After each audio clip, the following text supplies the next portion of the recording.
No livro Pérolas do Além, de Espíritos Diversos, ditado a Francisco Cândido Xavier. Continuamos.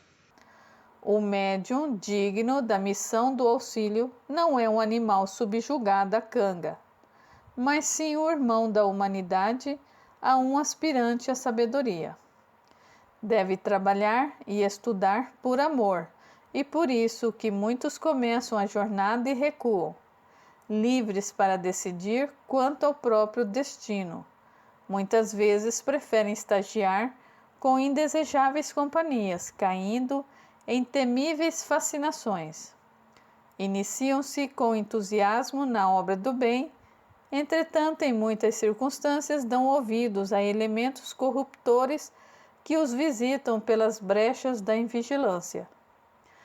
E assim tropeçam e se estiram na cupidez, na preguiça, no personalismo destruidor ou na sexualidade delinquente, transformando-se em joguetes dos adversários da luz que lhes vampirizam as forças, aniquilando-lhes as melhores possibilidades.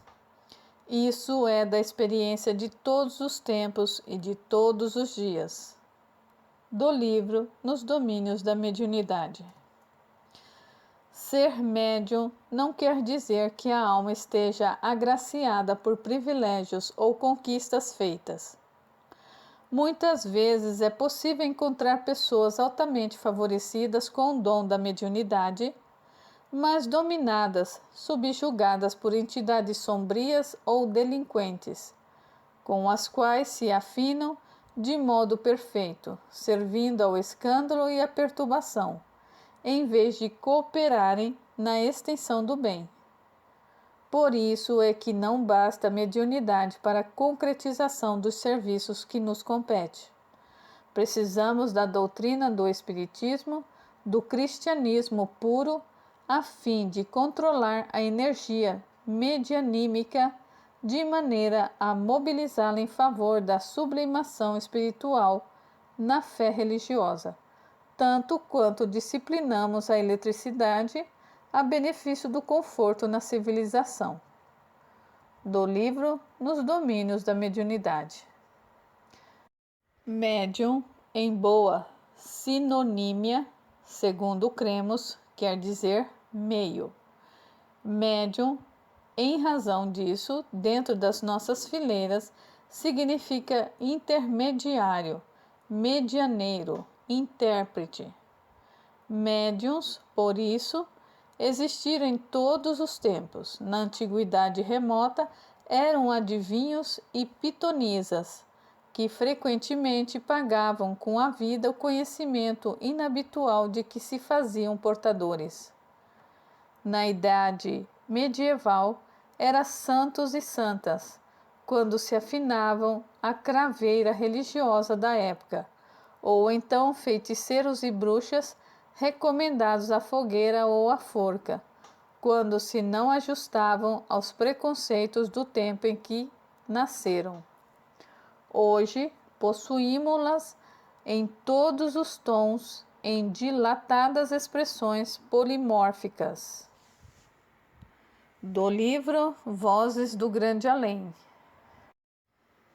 O médium cristão é sempre um faroleiro, com as reservas de olhos das possibilidades divinas, a benefício de todos os que navegam a pleno oceano da experiência terrestre, indicando-lhes os rochedos das trevas e descerrando-lhes o rumo salvador. Todavia, quantos deles perdem a oportunidade de serviço vitorioso pela prisão indébita nos casos particulares que procedem geralmente de bagatelas da vida. Do livro Contos e Apólogos. Medo. Todos os fracassos do dia constituem a resultante da ação de um só adversário, que muitos acalentam. Esse adversário invisível é o medo. Quando o tempo e a dor difundirem entre os homens a legítima compreensão da vida e o verdadeiro amor ao próximo, Ninguém mais a temerá. Do livro Pontos e Contos. Memória. A memória pode ser comparada à placa sensível que, ao influxo da luz, guarda para sempre as imagens recolhidas pelo espírito, no curso de seus inumeráveis aprendizados, dentro da vida. Cada existência de nossa alma, em determinada expressão da forma, é uma adição de experiência conservada em prodigioso arquivo de imagens que, em se superpondo umas às outras, jamais se confunde. Do livro Entre a Terra e o Céu. Mendigos. Aos mendigos desprezados, não ridiculareis, são senhores despojados dos seus tesouros de reis. De Antônio Nobre, do livro Parnaso de Além-Túmulo. Mentalismo. Sendo cada um de nós uma força inteligente, detendo faculdades criadoras e atuando no universo, estaremos sempre engendrando agentes psicológicos através da energia mental, exteriorizando o pensamento e com ele improvisando causas positivas, cujos efeitos podem ser próximos ou remotos sobre o ponto de origem. Abstendo-nos de mobilizar a vontade, seremos invariáveis joguetes das circunstâncias predominantes no ambiente em que nos rodeia. Contudo, tão logo deliberemos manobrá-la, é indispensável resolvamos o problema de direção. Porquanto os nossos estados pessoais nos refletirão a escolha íntima. Existem princípios, forças e leis no universo minúsculos, tanto quanto no universo macrocósmico. Dirija um homem à sua vontade para a ideia de doença e a moléstia lhe responderá ao apelo com todas as características dos moldes estruturados pelo pensamento enfermiço.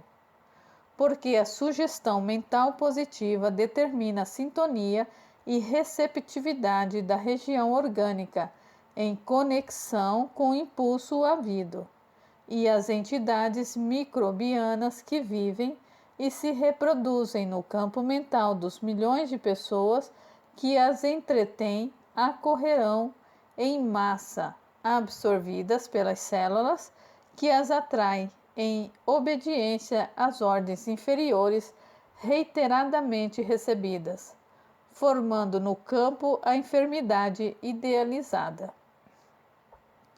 Claro que nesse capítulo temos a questão das provas necessárias, nos casos em que determinada personalidade renasce, atendendo a impositivos das lições expiatórias. Mas mesmo aí, o problema de ligação mental é infinitamente importante, porquanto o doente que se compraz na aceitação e no elogio da própria decadência acaba na posição de excelente incubador de bactérias e sintomas mórbidos, enquanto o espírito, em reajustamento, quando reage, valoroso contra o mal, ainda mesmo que benéfico e merecido, encontra imensos recursos de concentrar-se no bem, integrando-se na corrente de vida vitoriosa. Do livro A Libertação. Mente. Cada homem, como cada espírito, é um mundo por si mesmo, e cada mente é como um céu do firmamento. Descem raios de sol e chuvas benéficas para a organização planetária, mas também, no instante do atrito de elementos atmosféricos, desse mesmo céu procedem faíscas destruidoras.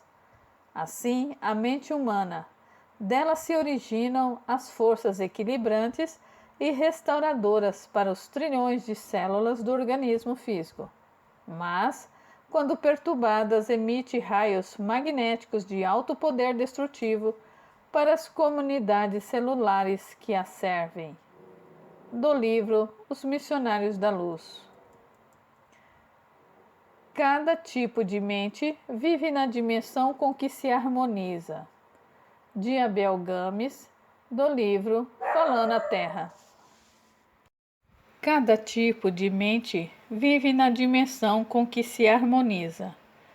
De Abel Games, do livro Falando a Terra. A renovação mental é a renovação da vida. Do livro Domínios da Mediunidade. Imaginemos a mente como sendo um lago. Se as águas se acham pacificadas e límpidas, a luz do firmamento pode retratar-se nele com segurança. Mas, se as águas vivem revoltas, as imagens se perdem ao quebro das ondas móveis, principalmente quando o lodo acumulado no fundo aparece à superfície. A rigor, somos aqui, nas zonas inferiores, seres humanos muito distantes da renovação espiritual, não obstante desencarnadas. Do livro Ação e Reação. A mente é o espelho da vida em toda parte. Do livro Pensamento e Vida. Mente juvenil. A mente juvenil necessita aceitar a educação construtiva que lhe é oferecida, revestindo-se de poderes benéficos na ação incessante do bem, a fim de que os progenitores se sintam correspondidos na sua heróica dedicação. Do livro Vinha de Luz. Mentira. A mentira e a tirania exigem exércitos e monarcas, espadas e riquezas imensas para dominarem as criaturas. O amor, porém, essência de toda glória e de toda vida, pede um coração e sabe ser feliz. A impostura reclama interminável fileira de defensores para espalhar a destruição. Basta, no entanto, um homem bom para ensinar a verdade de Deus e exaltar-lhe as glórias eternas, confortando a infinita legião de seus filhos. Do livro Novas Mensagens. Mérito. A culpa e o mérito crescem quando o discernimento se desenvolve. De Abel Gomes, do livro Falando a Terra. Missa. A missa é um ato religioso tão venerável quanto qualquer outro, em que os corações procuram identificar-se com a proteção divina. No entanto, raros são aqueles que trazem até aqui o espírito efetivamente inclinado à assimilação do auxílio celestial. E para a formação de semelhante clima interior, cada crente, além do serviço de purificação dos sentimentos, necessitará também combater a influência dispersiva e perturbadora que procede dos companheiros desencarnados que lhe buscam arrevescer o favor. Do livro A Libertação. Perante o coração sincero e fraternal dos crentes, a missa idealizada pela Igreja de Roma deve ser um ato exterior, respeitável para nós outros, como qualquer cerimônia convencionalista do mundo, que exija as mútuas consideração social no mecanismo de relações superficiais da Terra. A Igreja de Roma pretende comemorar com ela o sacrifício do Mestre pela humanidade. Todavia, a cerimônia se efetua de conformidade com a posição social e financeira do crente. Ocorrem dessa maneira as missas mais variadas, como a do galo, a nova, a particular, a pontifical, a das almas, a seca, a cantada, a chã, a campal e outras.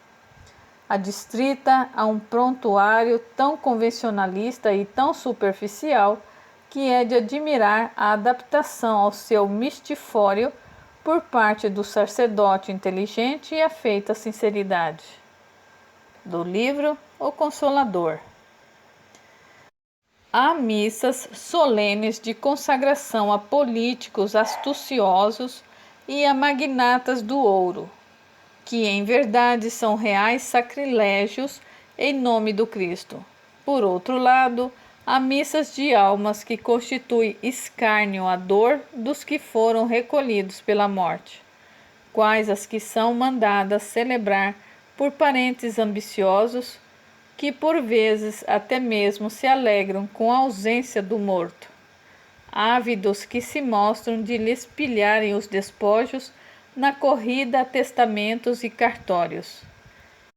Essas missas, fortemente adubadas a dinheiro, estão para eles tão frias como os túmulos em que lhes acilou a carne desfigurada.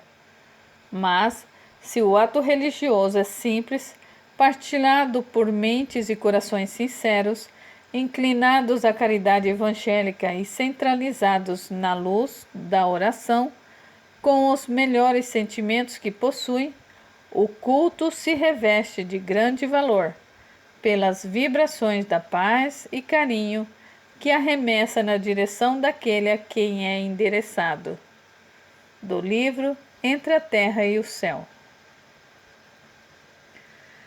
Missões. Nunca te esqueças de que as missões salvadoras na Terra quase sempre chegam vestidas de avental ou de macacão. Do livro Pão Nosso. Mocidade. Quase sempre a mocidade sofre de estranhável esquecimento. Estima criar rumos caprichosos, desdenhando sagradas experiências de quem a precedeu, no desdobramento das realizações terrestres, para voltar mais tarde em desânimo ao ponto de partida, quando o sofrimento ou a madureza dos anos lhe restaura a compreensão. Do livro Vinha de Luz. Momento. Todo momento é um ensejo de redenção, que Deus nos concede na sua infinita bondade. Do livro Há 2000 anos atrás. Morrer. É preciso morrer para o mundo, para que o Cristo viva em nós. Do livro Paulo e Estevão. Morte. A maior surpresa da morte carnal é a de nos colocar face a face com a própria consciência, onde edificamos o céu, estacionamos no purgatório ou nos precipitamos no abismo infernal. Vem lembrar que a terra é a oficina sagrada e que ninguém a menosprezará, sem conhecer o preço do terrível engano a que submeteu o próprio coração. Prefácio de Emmanuel, do livro Nosso Lar. A morte física não é salto do desequilíbrio, é passo de evolução, simplesmente. Prefácio de Emmanuel, do livro Os Mensageiros. A morte física não é o fim, é pura mudança de capítulo no livro da evolução e do aperfeiçoamento. Ao seu influxo, ninguém deve esperar soluções finais e definitivas, quando sabemos que 100 anos de atividades no mundo representa uma fração relativamente curta de tempo para qualquer edificação na vida eterna. Prefácio de Emmanuel, do livro Os Missionários da Luz. A morte da forma não santifica o ser que a habitou. Se o raio de sol não se contamina ao contato do pântano, também o doente rebelde é o mesmo enfermo, se apenas troca de residência. O corpo físico representa apenas o vaso em uso, durante algum tempo, e o vaso quebrado não significa redenção ou elevação do seu temporário possuidor. Do livro Os Missionários da Luz. No leito da morte, as criaturas são mais humanas e mais doces. Dir-se-ia que a moléstia intransigente enfraquece os instintos mais baixos, atenua as labaredas mais vivas das paixões inferiores desanimaliza a alma, abrindo-lhe em torno interstícios abençoados por onde penetra infinita luz.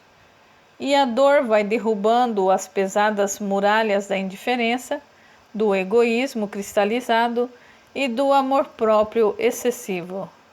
Do livro Os Missionários da Luz. A morte física não é banho milagroso que converta maus em bons e ignorantes em sábios, de um instante para o outro. Há desencarnados que se apegam aos ambientes domésticos à maneira da era às paredes. Outros, contudo, e em vultosos números, revoltam-se nos círculos da ignorância que lhes é própria e constitui as chamadas legiões das trevas que afrontaram o próprio Jesus por intermédio de obsidiados diversos. Do livro Os Missionários da Luz.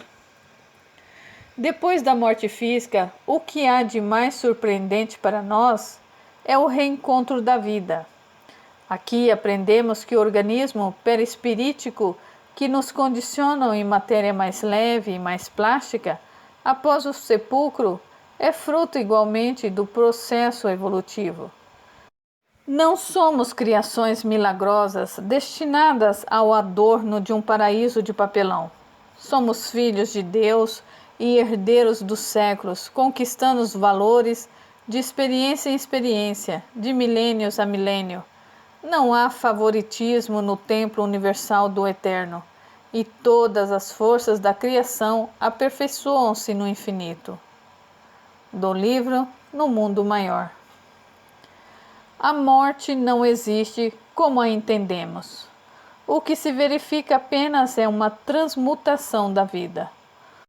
Os teólogos suprimiram a chave simples das nossas crenças. Quando o corpo é reclamado pelo sepulcro, o espírito volta à pátria de origem.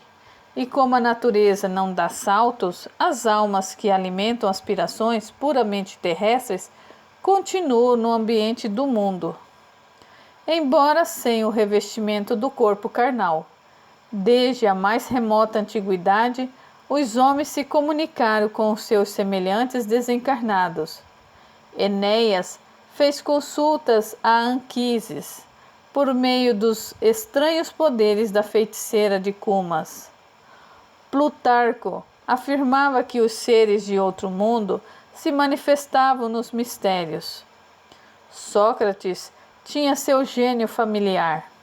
Apolônio, de Tiana, sentia-se auxiliado por entidades invisíveis. Os imperadores romanos buscavam os pareceres dos habitantes de além-túmulo, com a cooperação dos oráculos. Vespasiano procurou a palavra dos numes tutelares do oráculo de Gerion. Tito fez o mesmo na ilha de Chipre. Trajano imitava-os, sondando as revelações do oráculo de Heliópolis, na Síria. Os cronistas do tempo antigo declaram que Augusto, depois de iniciado no culto de Eleusis, tinha contato com os fantasmas, e nas páginas sagradas da Bíblia vemos Saul procurando o falecido Samuel por intermédio de Pitonisa de Endor, e contemplamos os discípulos de Jesus bafejados pelo Espírito Santo no glorioso dia de Pentecostes. Do livro Renúncia. O homem não encontrará na morte mais do que vida, e no misterioso umbral a grande surpresa é o encontro de si mesmo. Do livro Reportagens de Além-Túmulo. A morte do corpo abre as portas de um mundo novo para a alma. Ninguém fica verdadeiramente órfão sobre a terra, como nenhum ser está abandonado, porque tudo é de Deus e todos somos seus filhos. Do livro Boa Nova. A morte não é uma fonte miraculosa de virtudes e de sabedoria. É, porém, uma asa luminosa de liberdade para os que pagaram os mais pesados tributos de dor e de esperança nas esteiras do tempo. Do livro Novas Mensagens. A morte não é sinônimo de renovação integrais e definitivas. Para o homem que demandou o reino das sombras, ainda existe o véu de Ísis, e no seu coração ainda ressoam as célebres exortações do oráculo de Delfos. Encontramo-nos neste outro lado da vida, com as mesmas inquietações e com as mesmas necessidades de aperfeiçoamento. E não raro, sentimos-nos envolvidos na rede caprichosa dos cálculos de Édipo, ansiosos por solver os nossos problemas próprios. Do livro Novas Mensagens. Não suponha que a morte lhe venha pregar asas nos ombros. Do livro Luz Acima. Dobram sinos afinados com a mágoa e desolação, porque não sabem que a morte é a nossa libertação. De Cassimiro Cunha, do livro Parnaso Além Túmulo. Se a morte aniquila o corpo, não aniquila a lembrança. Jamais se extingue a esperança, nunca se extingue o sonhar. E a minha terra querida, recortada de palmeiras, espero em horas fagueiras um dia poder voltar. De Cassimiro de Abreu, do livro Parnaso Além Túmulo. Cresce na morte o nada. E todavia, a morte é a própria vida ativa e intensa. Fim de toda a amargura da descrença, onde a grande certeza principia. De Antero de Quental, do livro Pão Nosso. Esperai a sepultura, os crentes de uma outra vida. Tangei harpas de esperança nas lutas de vossa esfera, porque a morte é a primavera, luminosa, eterna e imensa. De Alfonso de Guimarães, do livro Parnaso Além do Túmulo. Se a morte é uma grande surpresa para quantos levantaram o sagrado cálice à frente do altar, a virtude é sempre a mesma divina moeda de luz nos mais remotos centros da vida. De Joaquim Arcoverde, do livro Falando a Terra. A morte de um homem começa no instante em que ele desiste de aprender. De Mariano José Pereira da Fonseca, do livro Falando a Terra. A morte é o banho revelador da verdade, porque a vida espiritual é a demonstração positiva da alma eterna. De Antônio Americano do Brasil, do livro Falando a Terra. Indubitavelmente, a morte do corpo é uma caixa de surpresas, que nem sempre são as mais agradáveis à nossa formação. De Luiz Gama, do livro Falando a Terra. A morte é processo revelador de caráteres e corações. E hoje compreendo que, se noutro tempo era necessário delidir a nódoa da escravidão nas órbitas exteriores da vida, reconheço também que o cativeiro das paixões no mundo interno é o domínio das trevas sobre nós, exigindo-nos enorme capacidade de renúncia para derribá-lo, com vistas ao ressentamento dos princípios que nos sustentam o ser em função do supremo bem. De Luiz Gama, do livro Falando a Terra. A morte oferece tranquilidade somente ao espírito, em cujas profundezas o incêndio das paixões jaz extinto. De Mariano José Pereira da Fonseca, do livro Falando a Terra. Para cá voltamos, à semelhança de máquinas desarranjadas à oficina. Vícios do pensamento, inclinações nocivas não combatidas, desequilíbrios nervosos não extintos, sentimentos de culpa imanifestos, hábitos deprimentes, impulsos não educados, excessivo apego a objetos, situações e paisagens materiais ainda arraigados, acidentes íntimos de mágoa ou de revolta, paixões ocultas e verdadeira mole de outros fenômenos corruptores do sentimento, nos obrigam à lamentável demora na viagem, constrangendo-nos à perda de muito tempo que poderia ser utilizado em nossa própria ascensão. De Romeu Camargo, do livro Falando a Terra.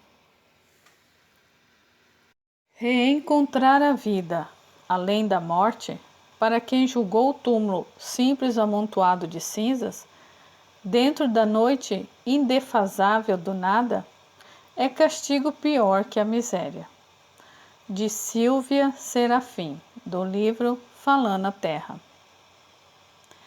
Para os que permanecem na carne, a morte significa o fim do corpo denso. Para os que vivem na esfera espiritual, representa o reinício da experiência. Do livro Vinha de Luz. A morte é uma intimação ao entendimento fraternal. E quando lhe não aceitamos o desafio, o sofrimento é o nosso quinhão. Do livro Nos Domínios da Mediunidade. A morte é renovação, investindo a alma na posse do bem ou do mal, que cultivou em si mesmo durante a existência. De Emmanuel, do livro Instruções Psicofônicas. A morte é simplesmente um passo além da experiência física. Simplesmente um passo. De Efigênio S. Vitor. Do livro Instruções Psicofônicas. A morte arranca-nos o véu em que nos ocultamos, e ai de nós, quando não temos por moldura espiritual senão remorso e arrependimento, vileza e degradação. De Maria da Conceição. Do livro Vozes do Grande Além. Movimentos brownianos. Nos chamados movimentos brownianos, bem como nas atrações moleculares, ainda não poderemos ver propriamente manifestações de espiritualidade, como princípio de inteligência, mas fenômenos rudimentares da vida em suas demonstrações de energia potencial, na evolução da matéria, a caminho dos princípios anímicos sob a bênção de luz da natureza divina. Do livro O Consolador. Mulher. A derrocada moral da mulher quase sempre vem da prostituição do homem. Do livro Paulo e Estevão. A mulher é uma taça em que o todo sábio deita a água milagrosa do amor com mais intensidade, para que a vida se engrandeça. Irmãs, sejam fiéis ao mandato recebido. Do livro Entre a Terra e o Céu. Mundo. O mundo está repleto de bocas famintas que devoram pão, sem cogitar dos sacrifícios ou das lágrimas que lhe deram origem. De Francisco Malhão, do livro Falando a Terra. Digo-lhe, usando a experiência pessoal que o tempo hoje me confere, que esse mundo é realmente um grande teatro. Represente o seu papel com serenidade e firmeza, e de certo você receberá a tarefa mais importante no ato seguinte. De Leopoldo Frois, do livro Falando a Terra. O mundo é caminho vasto de evolução e aprimoramento, onde transitam ao teu lado a ignorância e a fraqueza. Do livro Fonte Viva. Música. A música intensifica o rendimento do serviço em todos os setores de esforço construtivo.